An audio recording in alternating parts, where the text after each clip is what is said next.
सभी को जोहार। आज का वीडियो में फिर से हम लोग देखेंगे परसेंटेज का वीडियो नंबर 10। यानी कि ये जो सीरीज चल रहा था हमारा जो सीरीज चल रहा था रेलवे गणित को लेके, उसमें हम लोग आज देखेंगे 17 नंबर वाला सीरीज। यानी कि 17 नंबर सीरीज में परसेंटेज का हम लोग 10 नंबर वीडियो को देखने वाले हैं, ठीक है ना। और ये हमारा परसेंटेज का लास्ट वीडियो होगा। इसके बाद मैंने लास्ट क्लास में भी कहा था कि आपका चॉइस पे कोई भी टॉपिक को हम लोग शुरू करेंगे। आप लोग कमेंट कर दो कि कौन सा टॉपिक जो है नेक्स्ट टॉपिक होगा हमारे लिए, ठीक है ना। ताकि आपके अनुसार, आपके फायदा के अनुसार हम लोग आगे सीखते जाएंगे, पढ़ते जाएंगे। जहाँ तिना के सनम पठुआ को मेना पे, जहाँ तिना के मेना पे, जहाँ रेगुलर वीडियो को पे नेलेआ उनको ठेन नोआ गे अरदास मेना जे जहाँ जहाँ चैप्टर करे आपे असुविधा पे बुझाए ओना चैप्टर रेना कमेंट सेक्शन रे ओना ᱧᱩᱛᱩᱢ ऑल ताबन पे।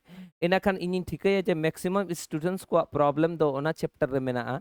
इनाखान ओना चैप्टर ना जहाँ तिना के प्रीवियस ईयर क्वेश्चंस मेना, उस चैप्टर का जितने भी क्वेश्चंस हैं वो सारे हम लोग यहाँ पे सीख सकेंगे। सीरियल वाइज पढ़ेंगे, जैसे क्वेश्चंस रहेगा इस किताब में बिल्कुल उसी तरीके से हम लोग आगे बढ़ेंगे। और आप सभी से मेरा नम्र निवेदन ये भी है कि जो बच्चे नए हैं आप सब्सक्राइब कर दीजिए चैनल को, ताकि आपको वीडियो जो है आपको मिलते रहे।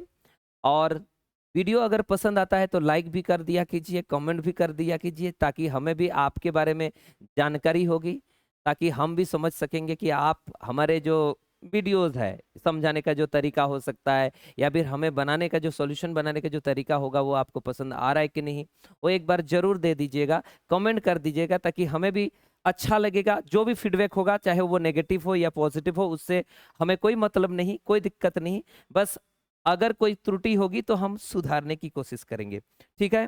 तो चलिए शुरू करते हैं। विद इन सेकेंड्स हम लोग शुरू करते हैं। और आज का जो क्वेश्चंस होगा, पहला क्वेश्चंस में से होगा, यानी कि 151 नंबर क्वेश्चन है ये।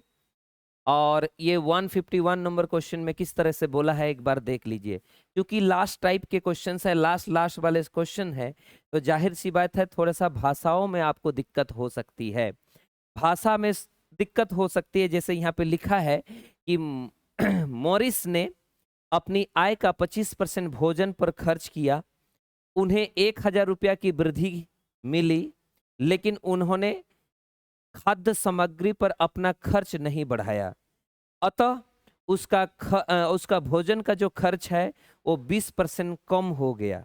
कितना परसेंट कम हो गया? 20% कम हो गया। तो सवाल में बोला उसकी प्रारंभिक आय कितनी थी। बस इतना सा, ये छोटा सा कहानी हमको बोल दिया है। समझ गए बातें? जी, समझ गए होंगे। तो सीधा सीधा लिखिए ना, कोई टेंशन थोड़े है। मान लेता हूं, मैं अपने मन से मान लेता हूं, अपने मन से मान लेता हूं, वो उसका जो आय है, उस आय को हमने x रुपया मान लिया।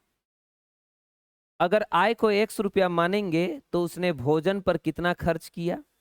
तो आप बोलेंगे भोजन पर जो खर्च हुआ, भोजन पर वो हुआ है x का 25%। अब x का 25% का मतलब x बटा 4 रुपया का खर्चा हुआ है। सवाल क्या बोला? बोला उन्हें 1,000 रुपया की वृद्धि मिली है, लेकिन उसने खर्चा में कोई परिवर्तन नहीं किया, कोई बढ़ोतरी नहीं किया। उसका भोजन का खर्च 20% कम हो गया। कितना परसेंट कम हो गया? 20%। समझे? 20% कम हो गया, ऐसे बोल दिया। तब तो कोई लफड़ा है ही नहीं, कोई टेंशन नहीं है। इसका मतलब ये हुआ दोस्त कि पहले आय x रुपया था, अब आय जो होगा वो 1,000 रुपया ऐड होके बनेगा। ये हो गया उनका आय। लेकिन अब भी आय जो है उसका वो 20% रहेगा खर्चा। मतलब आय का जो भोजन पर खर्चा होगा वो 20% होगा। यानी कि ये 20% यहाँ लिखेंगे। तो ये जो 20% लिखेंगे तो ये खर्च आ गया। पहले का खर्च और अभी का खर्च इसका मतलब सेम ही होगा। तो पहले का खर्च तो 1/4 था, बस खत्म हो गया, और कोई लफड़ा नहीं है। तो सीधा सीधा बना देंगे हम, इनको काटेंगे, 1 बटा क्या हो जाएगा 5, ऐसे होगा। तो ये x प्लस क्या था, तो बोलेंगे सर 1000 था। ए ला उधर जाएगा, तो जब उधर जाएगा तो 5x/4 होगा। इसको इधर लाएंगे या उसको उधर लेके जाएंगे, तो 1000 यहाँ होगा, 5x/4 यहाँ होगा, माइनस x यहाँ होगा, यानी कि x/4 यहाँ होगा, और ये 1000 यहाँ होगा, तो x का मान 4000 हुआ, और हमारे पास आंसर आ गया। यानी कि 4000 उसका आय था शुरुआत में। कितना हजार? 4000 रुपया आय था। आई होप आप समझ गए होंगे। ठीक है, मैंने यहाँ बराबर इसलिए किया क्योंकि पहले का खर्चा और अभी का खर्चा में कोई कमी नहीं है, कोई वृद्धि नहीं है, समान ही है, उतना ही है। उसने खर्च नहीं बढ़ाया है, बोला ना, उसका खर्च नहीं बढ़ा है, इसका मतलब खर्च दोनों के लिए समान था और कुछ नहीं था। ठीक है, आई होप समझ में आ गया होगा। अच्छा, आपको मैं दूसरा तरीके से भी बताने की कोशिश अगर करूं तो ऐसा समझिए, मान लीजिए पहले इनकम एक्स था, ए था, और बाद में इनकम बी था। तो पहले 25% खर्चा करता था, और अब जो है कितना परसेंट खर्चा करता है? 20%। इसका मतलब यहाँ 5 होगा, यहाँ 4 होगा।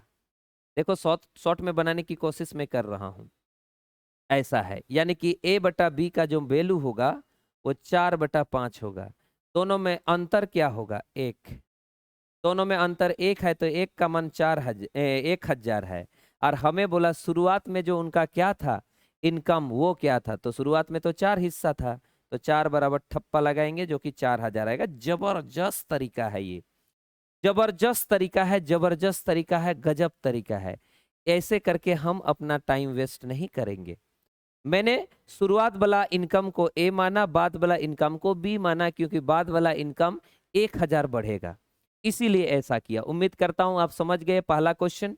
नेक्स्ट क्वेश्चन की तरफ चलेंगे दोस्त, और नेक्स्ट क्वेश्चन में भी एक बार पढ़ लीजिए क्या कहना चाहता है। ये लास्ट क्वेश्चन होगा। आप सभी से यही रिक्वेस्ट है कि इसके बाद कौन सा चैप्टर पढ़ना चाहते हो कमेंट करना, चाहे वो टेलीग्राम चैनल में हो, चाहे ये मेरा व्हाट्सएप नंबर पे ही क्यों हो, या फिर आप इस कमेंट सेक्शन में ही क्यों।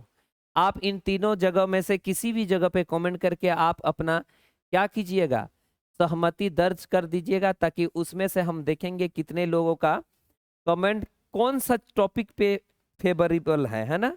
उसके बाद ही हम शुरू करेंगे। पढ़ते हैं। एक परीक्षा में उत्तीर्ण होने के लिए पूर्णांकों का 50% लाना आवश्यक है। परीक्षा में 2 प्रश्न पत्र शामिल है। एक छात्र ने 200 पूर्णांक वाले पहले प्रश्न पत्र में 40% अंक प्राप्त किया। ओके, परीक्षा में उत्तीर्ण होने के लिए 150 पूर्णांक वाले दूसरे प्रश्न में उसे न्यूनतम कितने प्रतिशत अंक प्राप्त करने होंगे, प्लीज बता दीजिए। देखो कितने प्यारा सा बात बोला, यही प्यारा सा बात तो हमें समझना है दोस्त। ठीक है, क्या बोलना चाहता है उनको आपको समझना है, और कुछ नहीं समझना है, यही बात हमें समझना है। तो मुझे एक बात बताइए प्लीज, क्या बाबू एक चीज बताओ, हमको बोला एक परीक्षा है और उसमें 2 पेपर है, इसका मतलब एक पेपर में 200 पूर्णांक है और एक पेपर में 150 पूर्णांक है। 200 और 150, इसका मतलब कितना हो जा रहा है? तो आप बोलेंगे सर 200 और 150 350 हो जा रहा है। तो 350 का 50% क्या होगा? क्योंकि वो 50% लाने से पास होंगे बोला, इसका मतलब 50% लाने से पास होने का मतलब 5 5 25 और 5 3 17, यानी कि 175 अंक लाना जरूरी है कुल मिलाकर। एक छात्र ने 200 पूर्णांक वाले में 40% अंक लाया, इसका मतलब 200 जो पूर्णांक था उसमें 40% अगर वो लाया है, इसका मतलब 80 अंक लाया है। ये दूसरे वाला में लाया है, क्या वाला में? दूसरे पेपर में लाया है। इसका मतलब पहले पेपर में कितना लाना बाकी है? तो आप बोलेंगे यहाँ से 5 आ जाएगा और यहाँ से 9 आ जाएगा, यानी कि 95 अंक लाना जरूरी है दूसरा पेपर में। दूसरा पेपर का पूर्णांक कितना है? तो आप बोलेंगे सर 150 है, यानी कि 150 अंकों में आपको 95 अंक लाना है, तो प्रतिशत में कितना लाना है प्लीज बताइए। बस यही बोलना चाह रहा है। तो आप बोलेंगे सर 3 बार में कटेगा और 2 बार में कटेगा, यानी कि हमारे पास लगभग में आंसर आ सकता है शायद। तो एक बार देख लो, काट के देख लो काट के देख लो क्या हो सकता है। ठीक है, तो आप काटो या फिर गुना कर लो। 2 5 10 और 2 9 19 बटा में 3, 3 छोक 18, एक बचा, 3 तिरके 9, समथिंग बचा, 3 होगा 3 होगा 3 होगा, यानी कि लगभग में 3 मतलब 63 के बाद कोई नंबर हो रहा है तो 64 है। यही हमारे पास लगभग आंसर होगा। उम्मीद करता हूं आप समझ रहे हो। क्वेश्चन पढ़ोगे तो आपको बिल्कुल समझ आएगा। एक बार इनको भी देख लेता हूं, ये तो आसान लगता है। एक परीक्षा में या एक कक्षा में 82% छात्र उत्तीर्ण हुए और उनमें से 2% छात्रों को पुनः परीक्षा की श्रेणी में रखा गया। अनुत्तीर्ण हुए छात्रों की संख्या 500 इतना है, तो कक्षा में छात्रों की कुल संख्या कितनी है। देखा, गजब का है। ये आपको होमवर्क में दे रहा हूं, आसान है। होमवर्क दे दिया आपको। कमेंट कर दीजिए दोस्त, जहां तिना गे पठुआ को पे नेले बाबू कोड़ा नौका दो फोकट ते दो आला पे नेला किछु गान दो ओना कमेंट करते हो लई पे। ठीक है, तो चलो मैं उम्मीद करता हूँ, आशा करता हूँ इसका आंसर आपको मुझे कमेंट सेक्शन में मिलेगा। इतना जस्ती गिद्र को पे नेले आ और कमेंट रे दो चेद हो बांगा, ओना दो अड़ी दाया रेना कथा कना है से। तो कमेंट करना, आगे बढ़ता हूँ एक बार इनको भी देख लो क्या बोलना चाहता है। इस सवाल को पढ़ो दोस्त, और इस सवाल में क्या बोलना चाहता है वो भी एक बार पढ़ के देख लो। क्या बोलना चाहता है पढ़ के देख लो।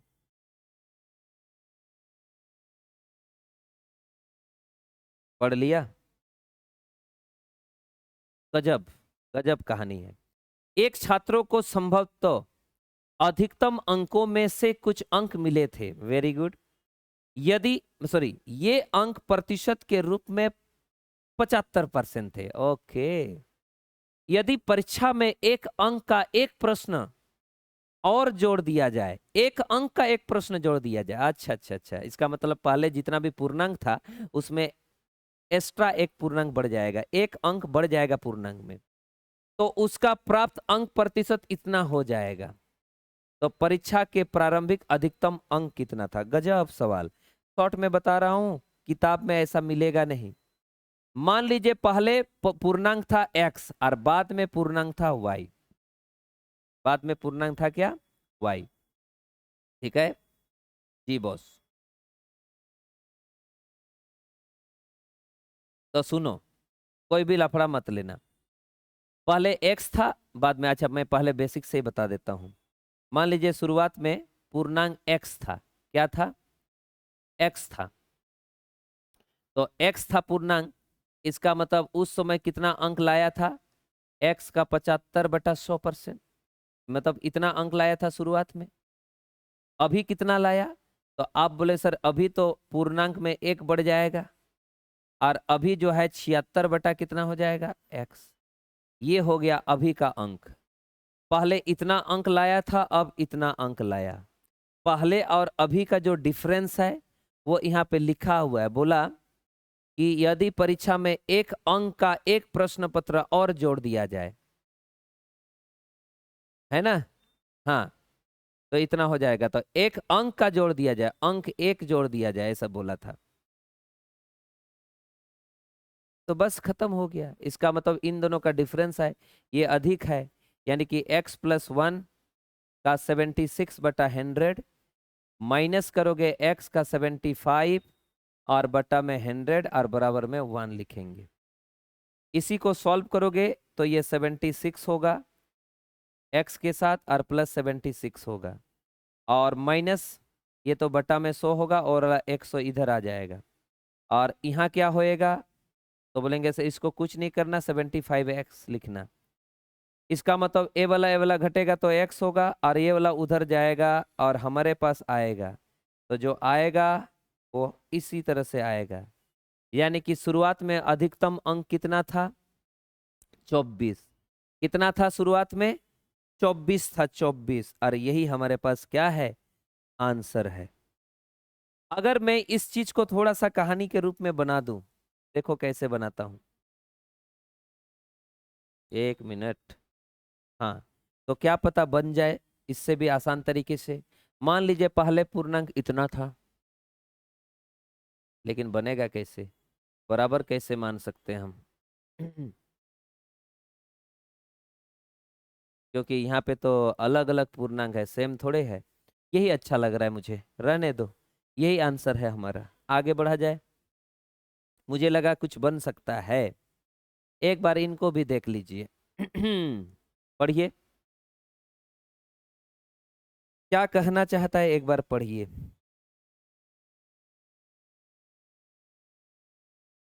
क्या कहना चाहता है?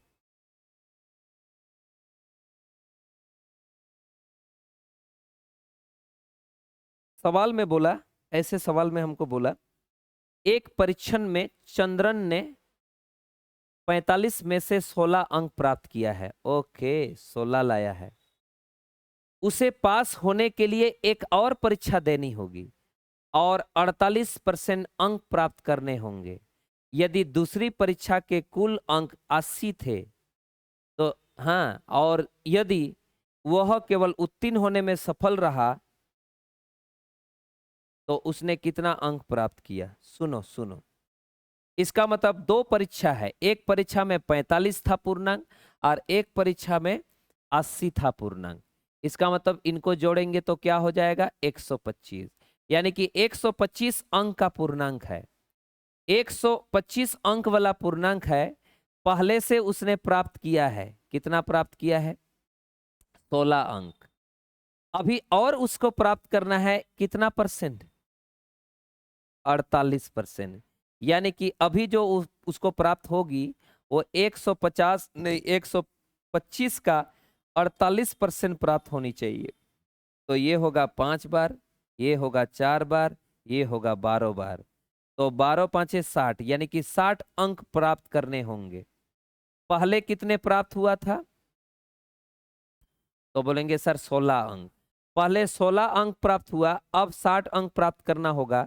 इसका मतलब और कितने अंक प्राप्त करना होगा उसे? तो बोलेंगे सर 60 में से 16 को घटा दीजिए ना, क्योंकि इतना तो लाया है, इतना बाकी है, तो माइनस कर देंगे। तो ये 4 होगा और ये 4 होगा और हमारे पास आंसर आएगा। यानी कि 44 अंक और लाना होगा उन्हें, इतना लाना होगा और कुछ नहीं। उम्मीद करता हूं समझ रहे हो, मैं भी समझ रहा हूं, आप भी समझ रहे हो, सब कोई समझ रहा है। ठीक है, चलो, बहुत हो गया नौटंकी। आगे चलता हूं और इस क्वेश्चंस को भी एक बार देख लेंगे। एक बार पढ़ लो दोस्त, पढ़ लो क्या कहना चाहता है।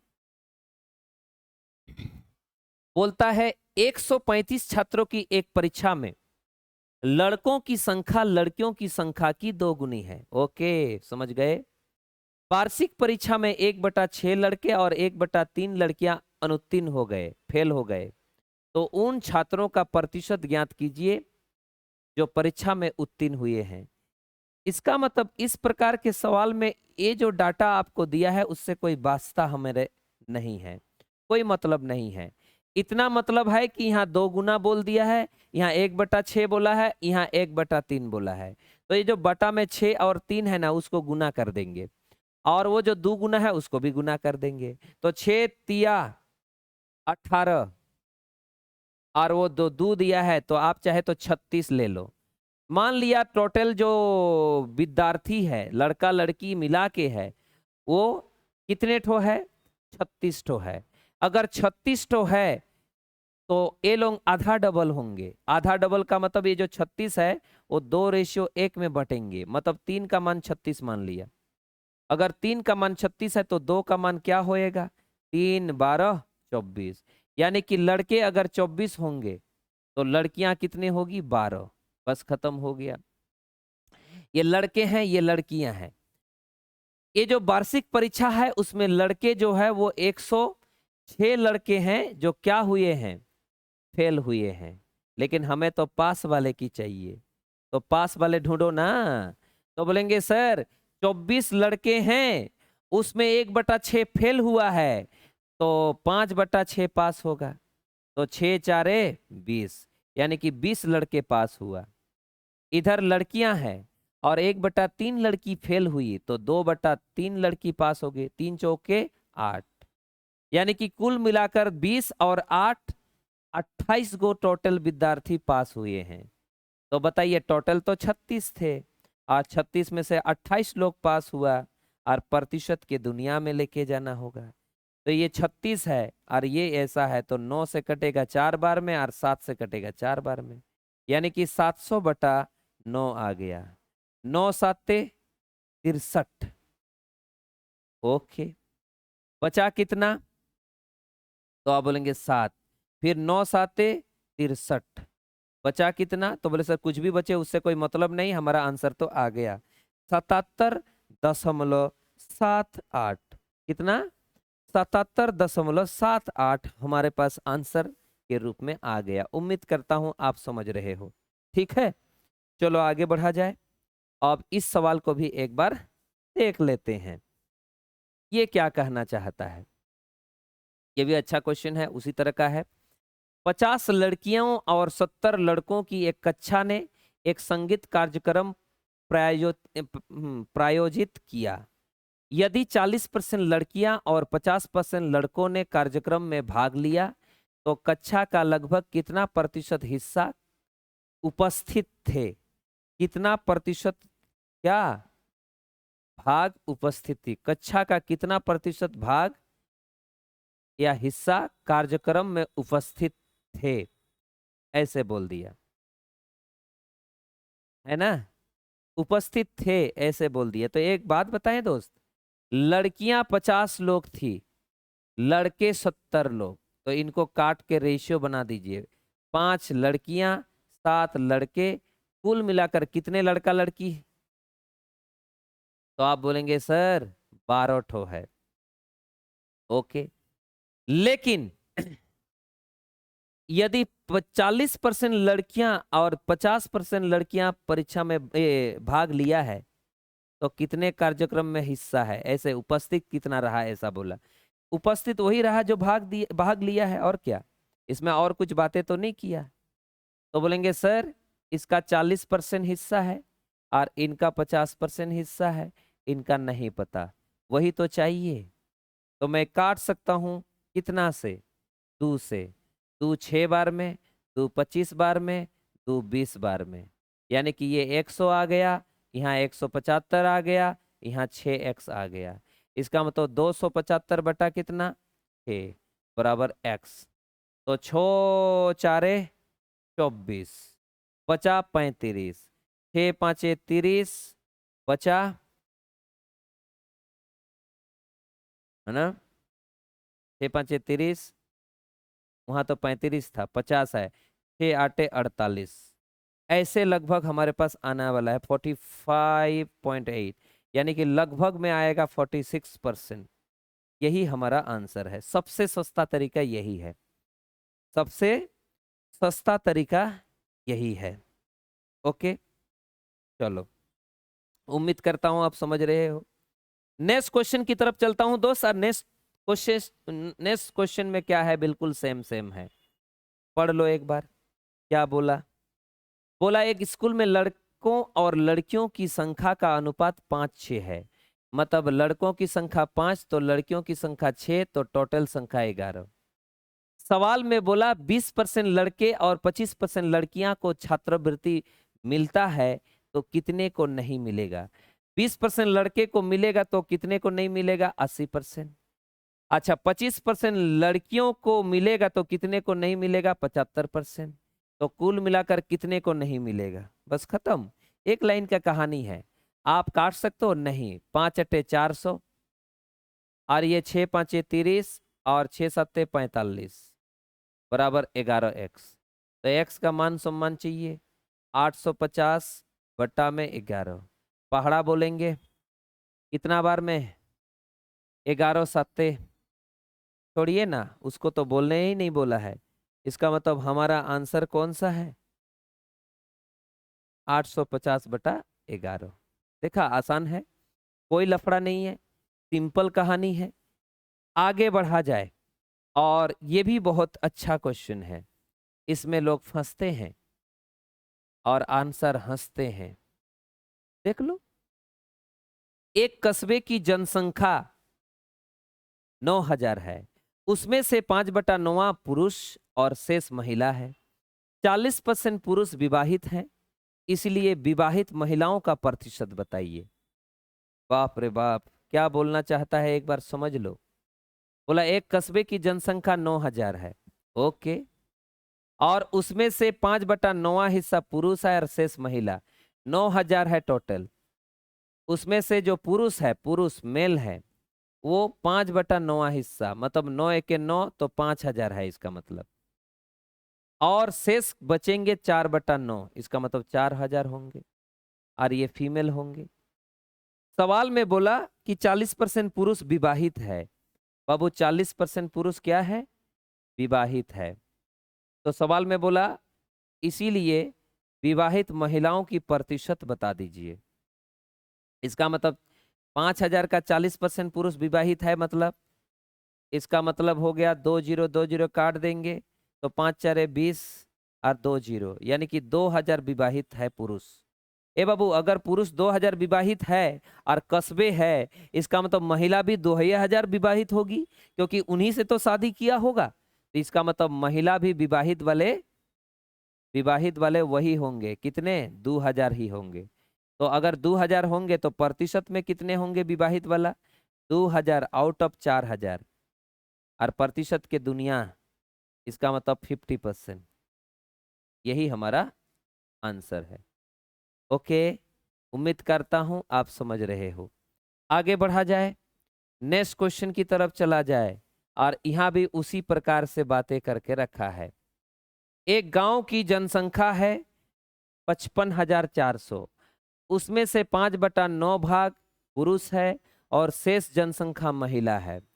और यदि 3/5 पुरुष विवाहित है, तो विवाहित महिलाओं का प्रतिशत देखो। ये जो 55,400 है ना, उसको लिखने की जरूरत नहीं। इससे पहले वाला क्वेश्चन में भी 9,000 को नहीं भी लिखते तो चलता। तो 5/9 यहाँ दिखाई दे रहा है,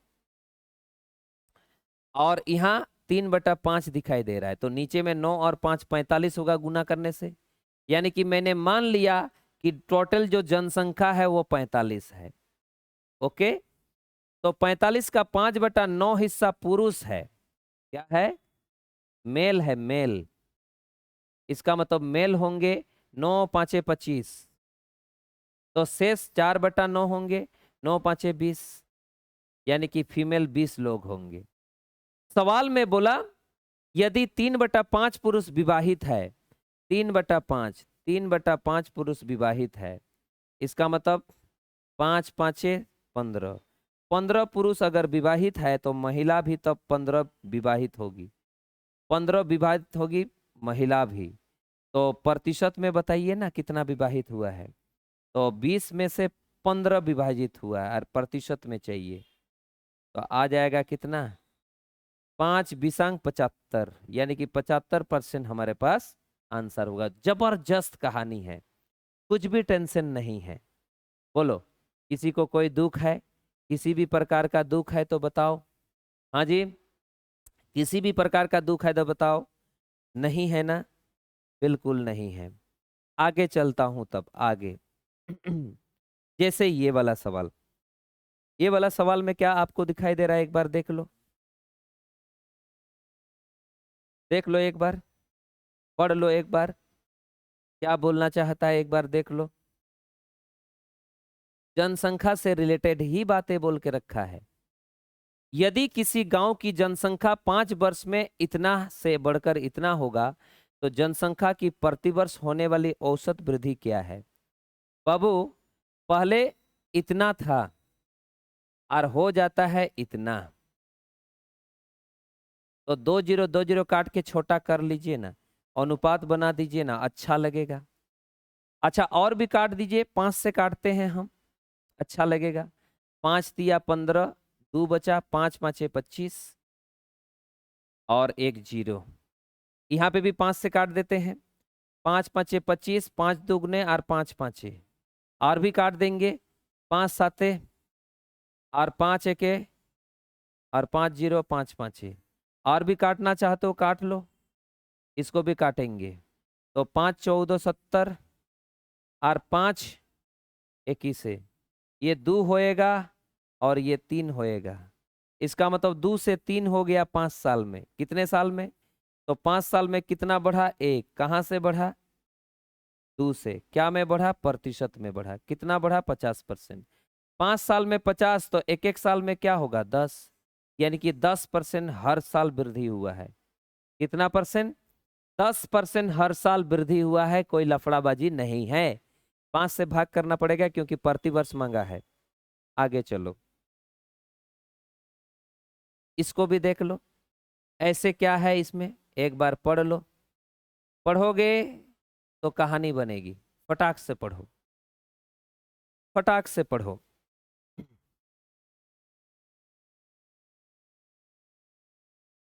पढ़ लिया जी? उम्मीद करता हूं आपने पढ़ लिया। किसी दी गई आबादी में 20% आबादी अस्थमा से प्रभावित है, जिसमें से 90% अस्थमा के रोगी आटा मिलों में काम करते थे। ओके। यदि कुल जनसंख्या का 30% आटा मिलों में काम करते थे, तो आटा मिलों में काम करने वाले लोगों की प्रतिशत क्या होगी जो अस्थमा से पीड़ित है? देखो दोस्त, इसका मतलब हम समझ गए कि टोटल जो जनसंख्या है, आबादी है, अगर हम 100 मान लेगा, क्या मान लेगा? तो अस्थमा से पीड़ित कितने होंगे? अस्थमा से पीड़ित तो बोलेंगे सर 100 का 20% पीड़ित हुए हैं, यानी कि 20 लोग पीड़ित हुए हैं। अच्छा, सवाल में बोला यदि कुल जनसंख्या का 30% आटा चक्की में काम कर रहे थे, यानी कि आटा में काम करने वाले टोटल कितने होंगे आटा चक्की में? तो आप बोलेंगे सर टोटल तो 100 था, उसका 30%, इसका मतलब 30 लोग काम कर रहे थे। सवाल में बोला, सवाल में बोला 90% अस्थमा रोगी आटा चक्की में काम कर रहे थे। इसका मतलब ये हुआ, इसका मतलब ये हुआ कि बाबू अस्थमा के जो पेशेंट है वो तो टोटल 20 लोग हैं, लेकिन आटा मिल में जो रोगी अस्थमा से पीड़ित थे, आटा मिल से जो रोगी अस्थमा से पीड़ित थे, वो कितने लोग होंगे? तो बोलेंगे सर जो 20 लोग थे ना टोटल, जो अस्थमा के पेशेंट थे, उसका 90% पीड़ित थे जो आटा चक्की वाले में थे। तो ये काटेंगे, ये काटेंगे, मतलब 18 लोग ऐसे होंगे जो आटा मिल में काम करते हुए उनको अस्थमा का रोग हुआ है। इसका मतलब आटा मिल में तो टोटल इतने लोग थे, और आटा में और आटा में जो काम करने, आटा चक्की में जो काम कर रहे थे, उसमें जो अस्थमा में पीड़ित थे वो 18 लोग थे। तो प्रतिशत में क्या होगा उनका? 18 है टोटल 30 में से, प्रतिशत के दुनिया में लेके जाऊंगा। 1 0 कटेगा, 3 छौक 60 होगा, और यही आपका आंसर होगा। जबरदस्त, जिंदाबाद। समझे बॉस? बहुत डेंजर है। इस भाषा को समझेंगे तो मजा आएगा जिंदगी में। इसीलिए मैं आप सभी को बताता हूं, जितने भी पार्टी लोग हैं, फाउंडेशन बैच में इतने सारे बच्चे हैं, है ना, इतने सारे बच्चे हैं, हजारों बच्चे फाउंडेशन बैच में हम लोग पढ़ा रहे हैं। तो फाउंडेशन बैच में जो आप लोग पढ़ रहे हो ना बाबू, तो आप लोग को ये सब प्रैक्टिस करना चाहिए, क्योंकि फाउंडेशन बैच में आपको कॉन्सेप्ट बताया जाता है, परसेंटेज का कॉन्सेप्ट, प्रॉफिट एंड लॉस का कॉन्सेप्ट, ये सब बताया जाता है।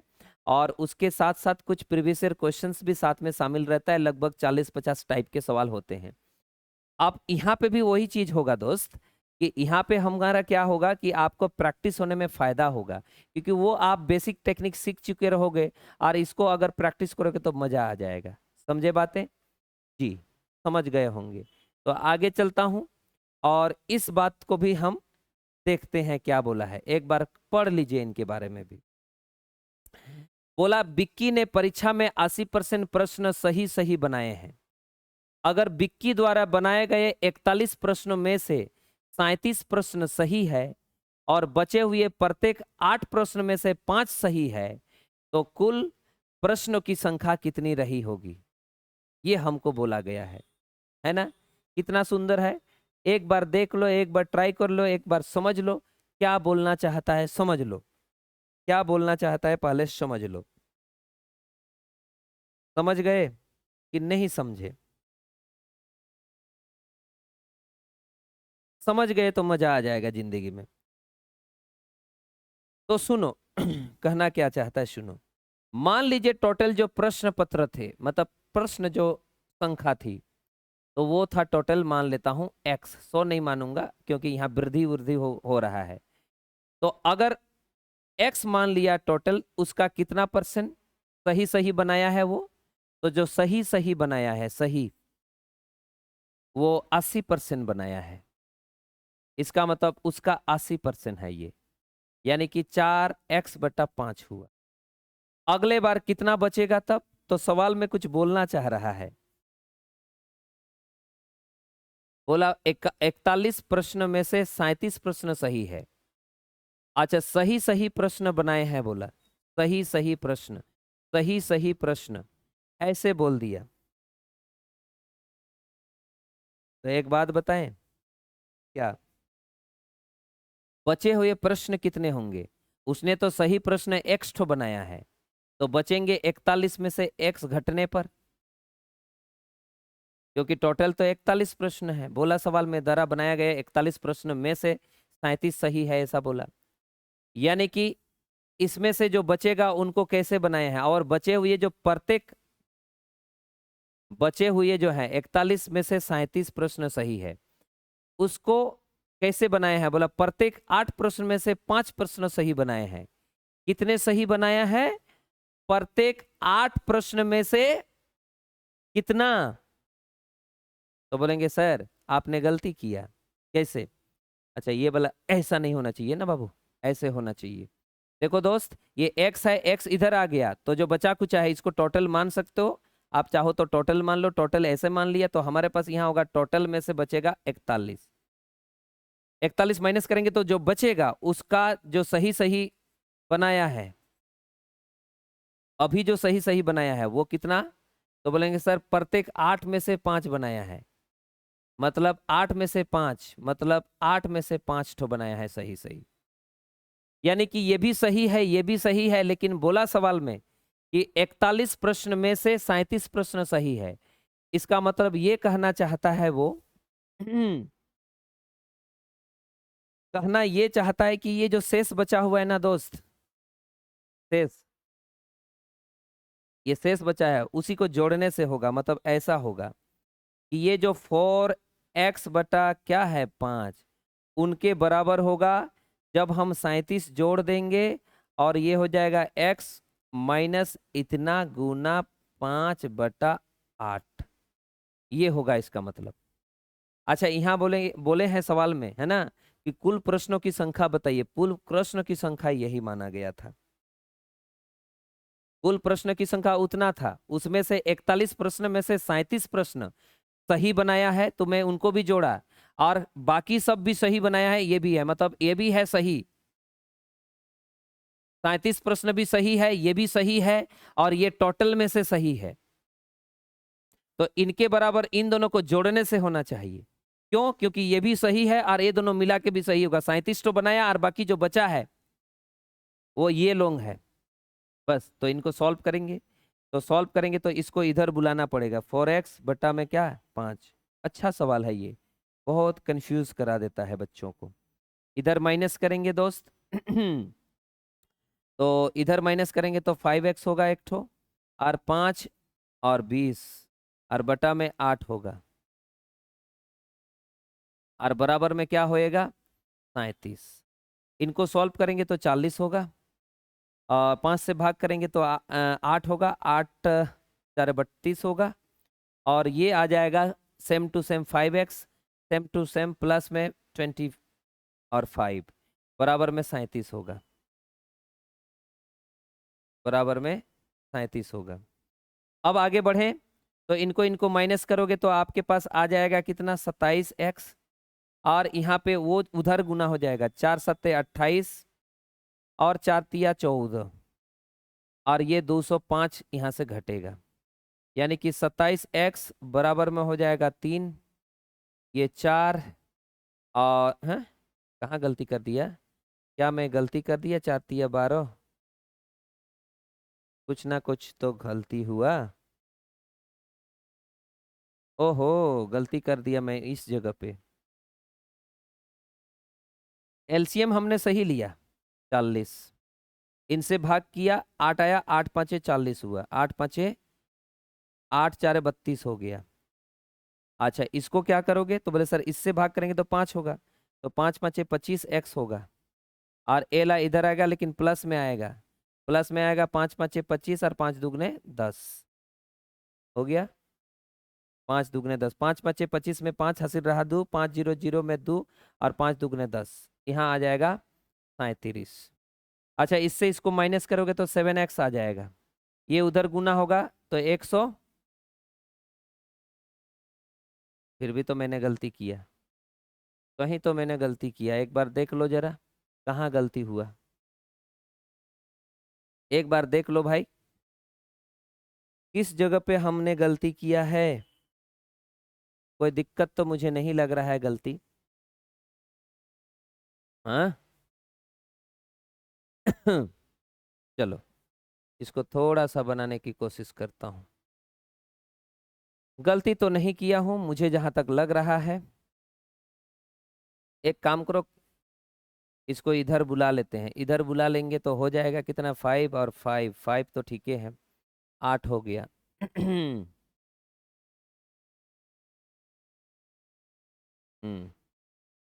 चलो 37 वैसे रहेगा, यानी कि यहाँ पे 4x/5 है, और यहाँ पे होगा x-41, और गुना में 5/8 है, और बराबर में 37 है। एलसीएम 40 होगा, इनसे भाग करोगे तो 32 रह जाएगा, इधर तो बोले सर 8 से भाग करोगे तो 5 होगा, तो 5 होगा तो 5 पचे 25 होगा, यानी कि यहाँ पे होगा 25 गुना x-41, और बराबर में 37 हो गया। ये इधर गुना करेंगे तो ये 32 हमारे पास आ गया, और ये होगा 25x हो गया, और यहाँ माइनस माइनस प्लस होगा, 25 के 25 में 5 हासिल रहा 2, 25 चारे 100 और 2 102, और बराबर में हो जाएगा 4 सत्ते 28 और 4 तिया 12, यही गलती किया था, यहाँ पे 0 देना भूल जा रहा था मैं, यानी कि 7x यहाँ होगा, और यहाँ से माइनस करेंगे 5 आएगा, यहाँ से माइनस करेंगे 5 आएगा, और वहाँ से माइनस करेंगे 4 आएगा। x का मान होगा 7 छोक 42 होगा, और 7 पाँचे 35 होगा, और यही आपके जिंदगी में आंसर होगा। कुछ भी नहीं था, सिंपल था, थोड़ा सा कष्ट था, क्योंकि इस प्रकार के सवाल अगर हम नहीं देखेंगे तो हम फंस सकते थे। अच्छा कोई दूसरा मेथड, दूसरा मेथड, दूसरा मेथड, दूसरा मेथड दिखा देता हूँ दूसरा मेथड में भी तो मुश्किल हो जाएगा, यह भी मुश्किल हो जाएगा, यही ठीक है, बाकी जिसको भी नहीं समझ में आएगा बता देना। एक बार देखो ये सवाल, पिछले साल मनीष कॉर्नर ने फर्नीचर बदलने के लिए दुकान 1 पर 1 लाख और दुकान 2 पर 1.5 लाख रुपया का निवेश किया था। उन्होंने अगले 3 माही में व्यय एकत्र किया, और 20% तिमाही और 55% तिमाही दूसरा वाला में, और तीसरा में कितनी राशि किया था। ए बाबू पहले 1 लाख रुपया था, और बाद में 1.5 लाख रुपया, इसका मतलब 2.5 लाख रुपया होगा। 2.5 लाख रुपया का मतलब, इसका मतलब होता है 2,50,000, 2,50,000 रुपया का बात हो रहा है। सवाल में बोला कि पहले 20%, पहले कितना परसेंट, पहले 20% था और बाद में 55, मिला के 75 हुआ, तो 100 में से 75 माइनस करो तो बचेगा 25, यानी कि इसका 25% हमें चाहिए, कुछ नहीं करना, यानी कि 2.5 लाख रुपया का जो 25% होगा वो तीसरा तिमाही में होगा, मतलब तीसरा तिमाही में 2 0 उड़ा देंगे, 625 होएगा, और 2 0 एक्स्ट्रा होएगा, जो कि ऑप्शन नंबर हमारे पास दिखाई दे रहा है 625 के रूप में। ग्रुप डी के सवाल है, कुछ भी नहीं था, भाषा बदलाव करके रखा था। देखो ये सवाल भी लोगों को परेशान करता है, ये भी पढ़ लो एक बार। ताजे अंगूरों में 80% पानी होता है, जबकि सूखे अंगूरों में 10% पानी होता है।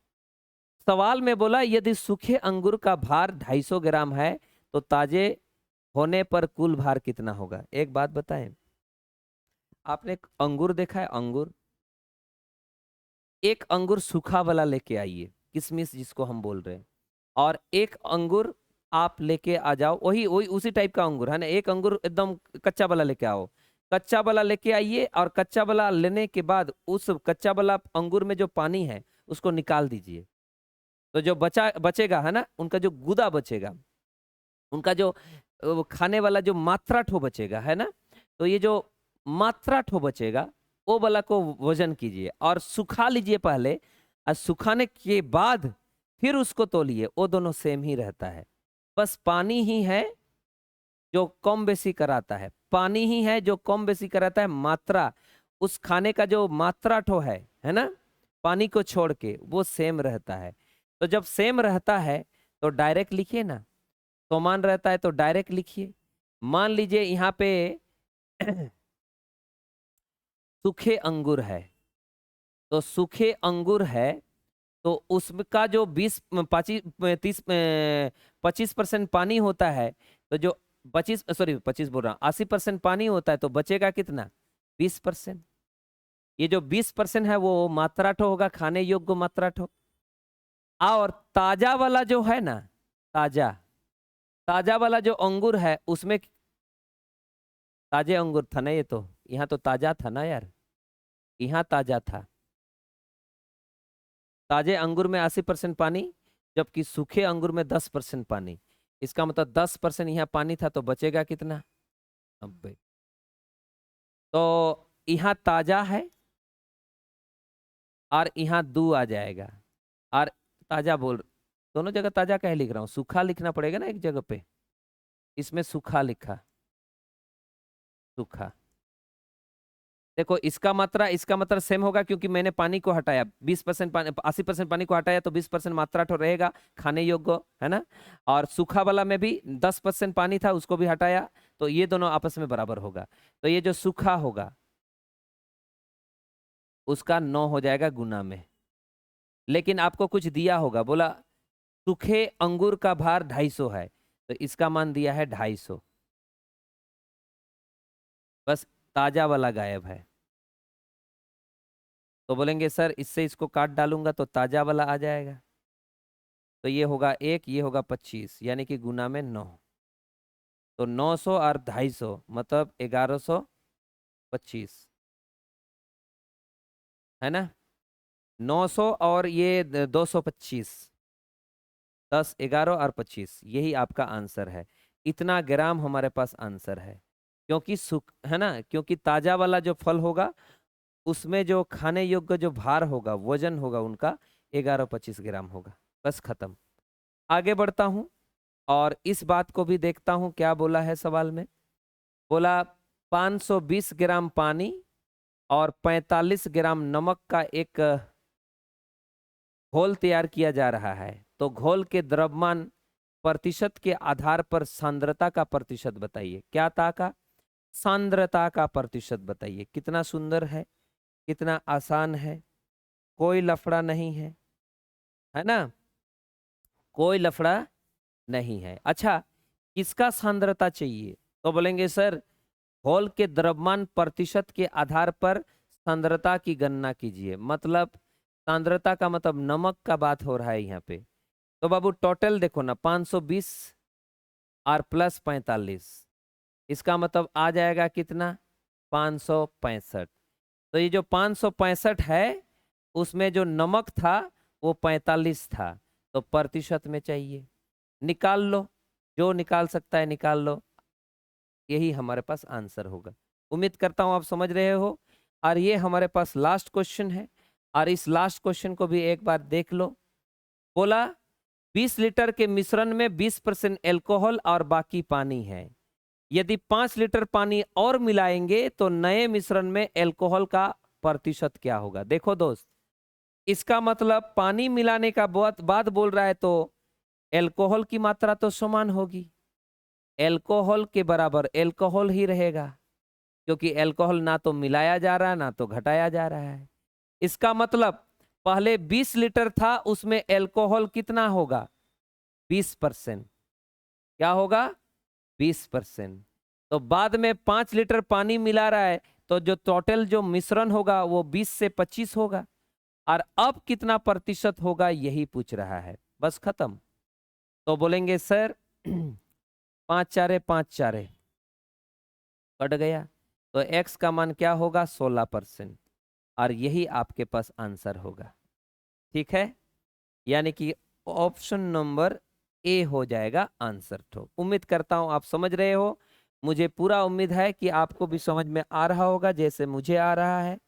और अगर आपको समझ में आया तो लाइक कर दो, कमेंट कर दो भाई, शेयर भी कर दीजिए अपने दोस्तों के साथ, और नए हैं तो चैनल को लाइक कर दीजिए, सॉरी सब्सक्राइब कर दीजिए, और बेल आइकन को प्रेस करना मत भूलिए, क्योंकि वीडियोस आएंगे तो आपको सबसे पहले नोटिफिकेशन मिलेगा। ठीक है, मैं उम्मीद करता हूं आप समझ रहे हो। यानी कि हमने परसेंटेज का चैप्टर खत्म किया, अब आपकी बारी है। कमेंट कीजिए कौन सा टॉपिक पढ़ना चाहते हैं, उसी टॉपिक का क्वेश्चंस हम नेक्स्ट वीडियो में लेके आएंगे। ठीक है, तो चलिए आज के लिए इतना ही। सभी को धन्यवाद, सभी को जोहार।